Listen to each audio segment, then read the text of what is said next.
Are there any injury updates we need to know about? Something today in training with Dele Alli. But when I say something, is because I don't think it's big and because I don't know really what it is. So the bad thing of press conference 48 hours before the game is because there is still a training session tomorrow, so you cannot know what I don't know, if he is available on or not. Apart of that, from the game, nothing. And Jeff Tanganga, we believe, training with the team next week, and no problems. What area of the body is it with Dele that's the concern? Hamstring. Thank you. Which is something that he had problems in the past, in previous seasons, even in the beginning of this season, and is always something that makes the medical department think about it. But of course, we all think that is nothing important. And if you ask me in this moment, I would say that he will be available, but I don't know. After such an injustice, Jose, how do you lift the troops to go again? Are you speaking about the Hurricanes goal, right? Correct, Jose, yeah. I think we just have to forget and to move on. And I think that is the reason why I want to be honest and just don't say that because of Michael Oliver mistake we lost the game.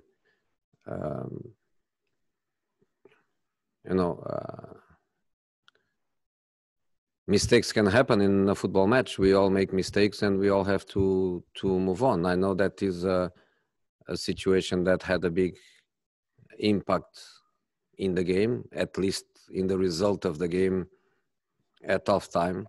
One thing is 1-0, another thing is 1-1. But 45 minutes more to play. And I refuse totally to say that was because of Michael Oliver mistake that we lost the game. You said to the club TV after the game that that decision killed the players and that it shouldn't have done, that they should have put it out of their minds. It's difficult though, isn't it, when the whole of football, outside perhaps a referee or two, sees it as one of the biggest injustices ever this season. Yeah, but I don't want to be always on the same point because I cannot coach Michael Oliver.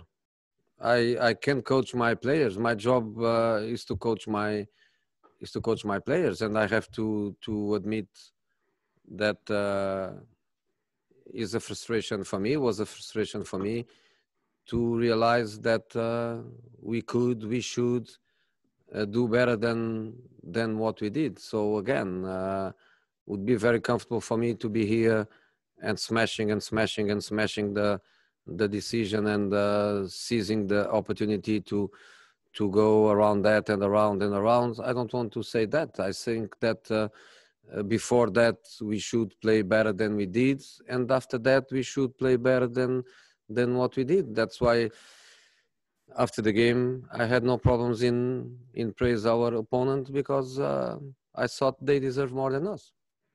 Moving on then to Everton. Never ever lost to Everton. 9 games, won 7, drawn 2. So at least you, as a manager, you, Jose, yeah, at home, sorry. I have no idea. You always come with numbers and with stats, and but I had no idea. I played against Everton with Chelsea and United. not with Tottenham, and even with Tottenham, the results of the past, I don't think they have an influence in the results of the future. Next week we are going to be here, and you or another one of your colleagues is going to tell me, Newcastle, Tottenham, you never won at St. James's Park in a Premier League match. And I will tell you that I don't care about it. I play there with Chelsea and United, and now I go with Tottenham, and it's a new season and it's a new match. So I'm not the kind of person that gets too much influence, positively or negatively. So I'm not going to be more confident because of that stats. The same way that next week I'm not going to be negative because I go to St. James's Park, where I never beat Newcastle for the Premier League. Finally, from me, Carlo Ancelotti, a man you admire and a head coach manager you respect.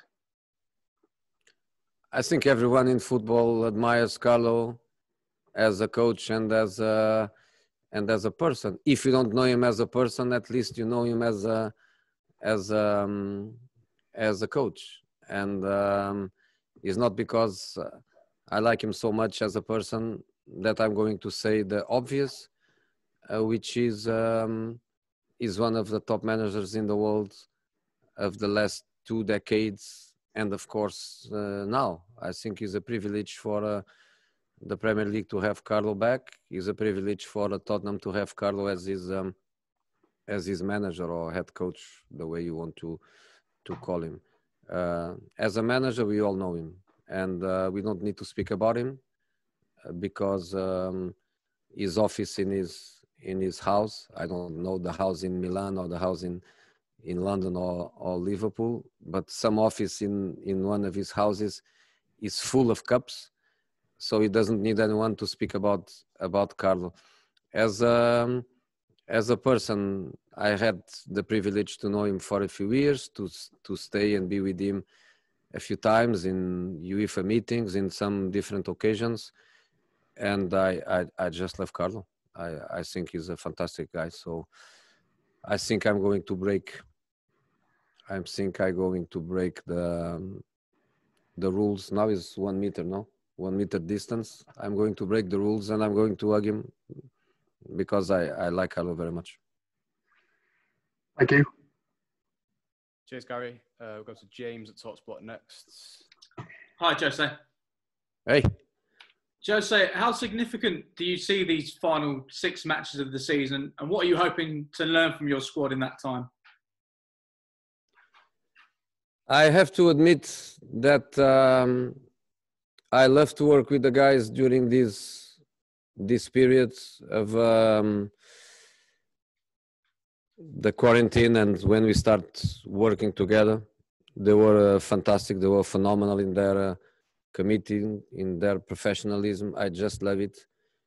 I was really happy with many things of the game against United and against West Ham, and was disappointing for me the game against Sheffield.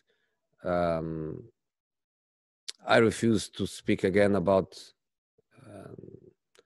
the extraordinary situation that happened in the game. And one of the reasons why I refuse to speak more about it is exactly because I was not happy with what I saw. There was a lot in the game. There was a possibility of shorting distances to Champions League positions. There was a possibility of being more stable for the Europa League positions fight. I believed in the evolution of the team, and I thought that by the desire point of view, I think they put more than us, and that is something that disturbs me. It's something that I feel, I don't know, that's my way of being, is something that destroys me a little bit on the inside, because I think the last thing in football is when you have the feeling that you should do more.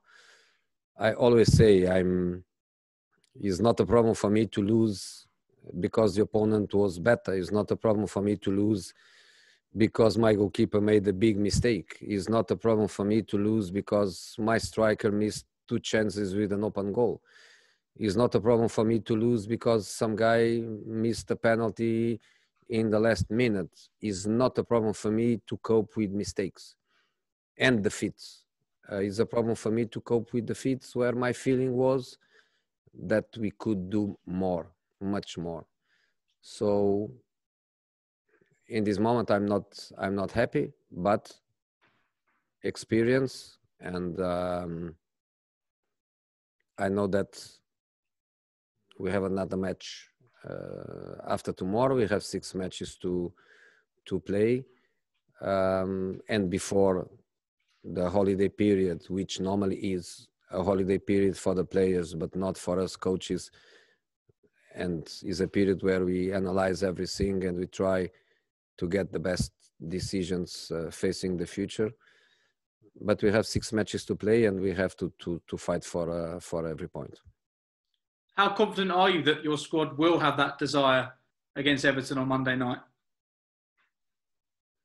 I'm always confident. I'm always positive. That's why sometimes I am disappointed. But confidence exists all the time. And I had great examples of my boys in very difficult situations, especially, for example, when we had half of the squad injured, even losing matches like we lost.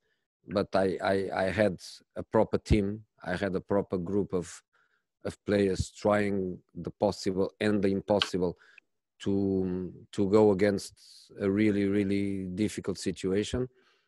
In this moment where practically every player is available to play, and we have lots of options. Yes, I believe that I'm not the only one that feels hurted by our performance at Sheffield. I believe, because I know that I have lots of good guys and lots of good professionals. I believe that they also felt bad. They also felt, of course, not happy with our performance, a part of the result, because sometimes you are disappointed with the result, but you feel that the performance was good. I think, I believe that the guys are also hurted by our own performance. Just finally from me, Jose, Tottenham, they've not finished lower than 6th in 11 years. Do you believe that you and your squad will be able to keep that run going? I believe, but it's also possible that that doesn't happen. And if that doesn't happen, it's not the end of the world. If that doesn't happen, is probably the beginning of a new world, because things change for you, change for other clubs. The squads, they change, the motivations, they change, the group dynamics, they change. A group that possibly was strong 10 years ago is not strong anymore. A player that was in the maximum of his motivation is not anymore, and vice versa. The group dynamics is something that changed a lot in groups, not just in football, in groups. So it's also possible that we don't get into a top 6 position. And if that happens, of course, we have to look at it not smiling, but we have to look at it with optimism, and look at it with a professional profile of next season has to be different, because if you analyze Tottenham, for example, last year, how many matches Tottenham won away of home? When I arrived was, I think, almost 1 year without one victory away. So when we beat West Ham away, I think was the first victory away for 10 months or 11 months or something like that. So If it happens, it happens. Thank you, Jose. But we don't want it to happen, and we are going to fight for not to happen. Cheers, James. If you can mute yourself. We'll move on to Jonathan Vion now. Can I ask if you could keep it to one question each, please, just because we're quite short on time. Hi there, Jose. Hey, Jonathan. Hi. You said earlier in the week that you're only looking to make a few additions in the transfer market in the summer. Do you expect any players to leave? I don't know the market, my friend. First of all, I'm not in control of the market. Secondly, the market now will be also something new. The dynamics of the market are something that for many of us are still a question mark. I think it's a normal situation in every club. Some player to go and some player to stay. So I see that as a very normal thing to happen. Cool. And you said earlier that Tanganga will be back in training next week. Might you have him available before the end of the season? Oof, it's too long without playing, and an important injury. I don't think so. Eventually, last match, 2 weeks to work and be available for the next match, maybe. But to play safe, young guy with a very important injury, probably the best thing for him is to be back for next season. Cheers. Cheers, John. Move to Alex at PLP next. Hi, Jose. How are you? Hello, you good? Yeah, all good, thank you. What's been the main focus in the build-up to the Everton game in your training sessions? Have you done anything differently? And what's the mood like? The boys that played, they are still on the recovering process. We analyzed the game against Sheffield. Of course we did. We always do. And the other boys that didn't play, they work normally. I don't think the dynamic has changed too much. Obviously, the meeting was in our privacy, and is to keep in our privacy.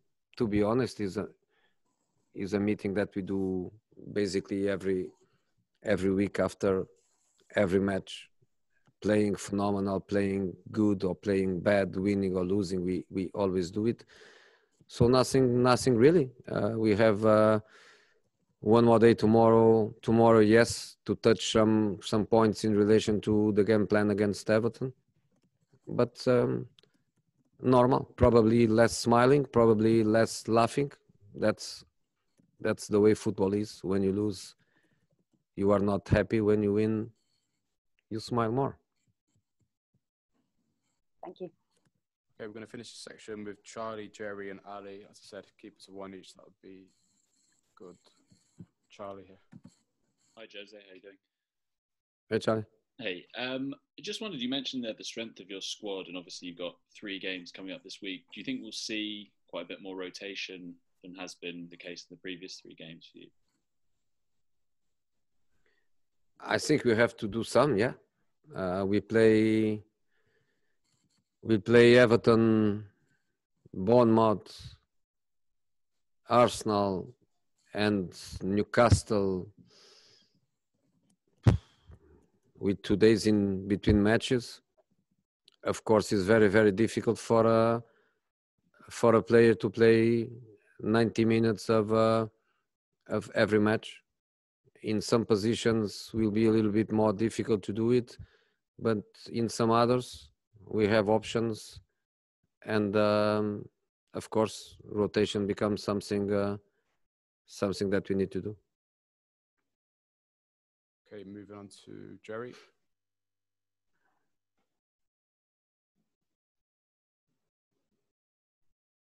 Jerry, you there?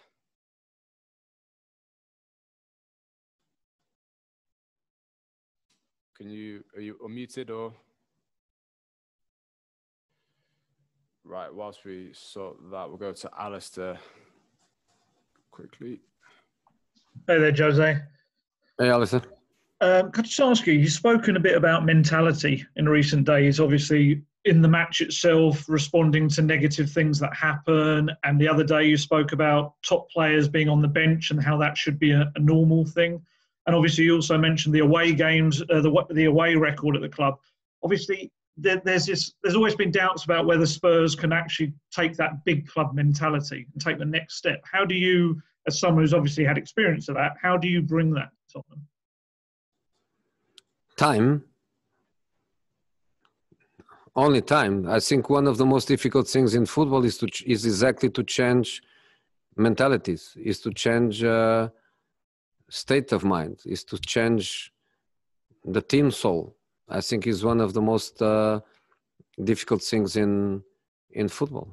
And sometimes you have incredible luck to have a majority of players very, very adapted to these needs.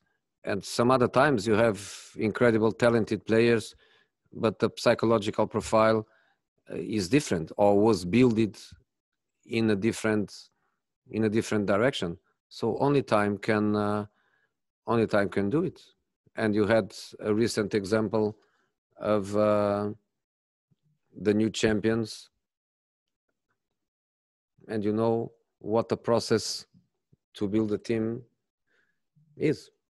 I mean, you've got quite a young squad. Would it help to maybe try and bring in some experienced players in the next window? No, in this moment I'm not going in this direction, and I don't think personalities they have to do with age. There is young people with incredible mentality, and there is people with a lot of experience that they don't have the right mentality. So I don't think it's about age. It's more about a certain profile. Thank you.